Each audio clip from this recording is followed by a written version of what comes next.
Aya, ano bang konsepto mo ng moving on, ha? Tingin mo kinakalimutan namin si Maming? Bakit? Hindi ba? Binubura niyo si Maming sa pagpapapasok ng ibang babae dito sa bahay. Aya, hindi ganun yun. Lahat tayo, kailangan natin magpatuloy sa buhay, Aya.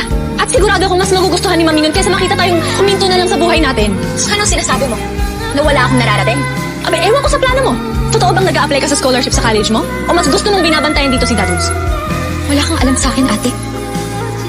Siguro nga wala. Kasi simula nung namatay si Maming, huminto ka na rin sa pakikipag-usap sa akin. Pero Aya, ito pakiusap ko sa'yo, please.